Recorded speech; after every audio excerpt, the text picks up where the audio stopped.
नमस्कार, मी अश्विनी पुरी आणि तुम्ही पाहताय DS न्यूज 24। नाशिक पुणे सरळ मार्गे रेल्वे मार्गाच्या मागणीसाठी सुरू असलेल्या आंदोलनामध्ये आता निर्णायक वळण मिळालंय। या मागणीकडे शासनाचं लक्ष वेधण्यासाठी 9 ऑगस्ट क्रांती दिनाच्या निमित्तानं नाशिक पुणे महामार्गावर चक्काजाम आंदोलन करण्यात येत आहे, अशी माहिती नाशिक पदवीधर मतदारसंघाचे आमदार सत्यजित तांबे यांनी दिली आहे। नेमकं सत्यजित तांबे नक्की काय म्हणाले बघूया। नमस्कार।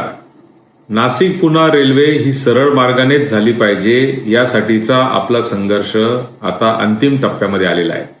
खरं तर एका बाजूला केंद्रीय मंत्री यांनी सांगितलं की ही रेल्वे रद्द झालेली आहे, मात्र दुसऱ्या बाजूला आपल्या लोकांच्या अपेक्षा आजही जिवंत आहेत।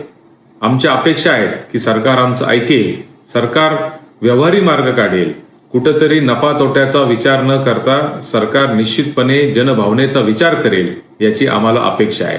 आणि म्हणून सरकारला जाग करण्यासाठी 9 ऑगस्ट रोजी एक चक्काजाम आंदोलन संपूर्ण नाशिक पुणे महामार्गावर करण्याचा निर्णय आज सगळ्या लोकांनी घेतलेला आहे। खरं तर हे आंदोलन कोणत्या पक्षाचं नाही, कोणत्या राजकीय नेत्याच्या नेतृत्वाखाली नाही, हे जन आंदोलन आहे। याच्यामध्ये सामान्य माणसाने देखील सहभागी झालं पाहिजे, कारण रेल्वे सारखे जे प्रकल्प असतात ते 100 वर्षातून एकदा होत असतात। आज तो प्रकल्प जर आपल्या इथून निघून गेला तर निश्चितपणाने पुढच्या 100-200 वर्ष अशी रेल्वे पुन्हा एकदा आपल्याकडे होणार नाही, किंबहुना ती कधीच होणार नाही। आणि आजच आपण पाहतो की नाशिकहून पुण्याला जायचं असेल किंवा पुण्याहून नाशिकला जायचं असेल तर कशा पद्धतीचा प्रवास आपल्याला करावा लागतोय।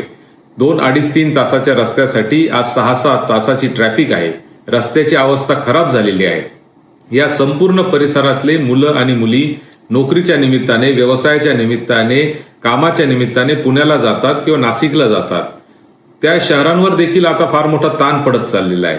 आणि म्हणून ही जर रेल्वे झाली तर निश्चितपणाने फक्त या मधल्या भागातल्या म्हणजे सिन्नर, संगमनेर, खेड, नारायणगाव, जुन्नर, या मंचर, चाकण एवढ्यांनाच नव्हे तर त्यासोबत संपूर्ण पुणे शहराला आणि नाशिक शहराला देखील फार मोठा दिलासा या माध्यमातून मिळणार आहे।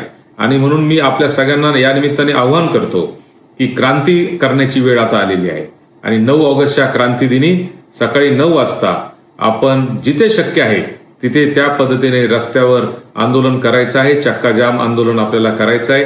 एकाच वेळी एकाच तारखेला संपूर्ण पुणे नाशिक महामार्ग आपल्याला थांबवायचा आहे आणि याकडून आपल्याला केंद्र शासनाचं लक्ष या प्रश्नाकडे वेधायचं आहे, केंद्र शासनाला जाग आणायची आहे। आणि मला निश्चित खात्री आहे की जेव्हा लोक उठतात, क्रांती होते, तेव्हा सरकारला झुकावंच लागतं आणि सरकार त्याच्यामध्ये निर्णय सरकारला घ्यावाच लागतो याची मला खात्री आहे। आणि म्हणून पुन्हा एकदा आपल्याला आवाहन करतो, कोणत्या पक्षाच्या बॅनर खाली नाही, कोणाच्या राजकीय नेत्याच्या नेतृत्वाखाली नाही, आपण सगळे मिळून सामान्य माणूस म्हणून आपण सगळ्यांनी यावं। हे आंदोलन कोणा एकट्या दुकट्याचं नाही, हे आंदोलन भावी पिढ्यांसाठी आजच्या लोकांनी केलेलं आंदोलन आहे असं याला समजायचं आहे। धन्यवाद।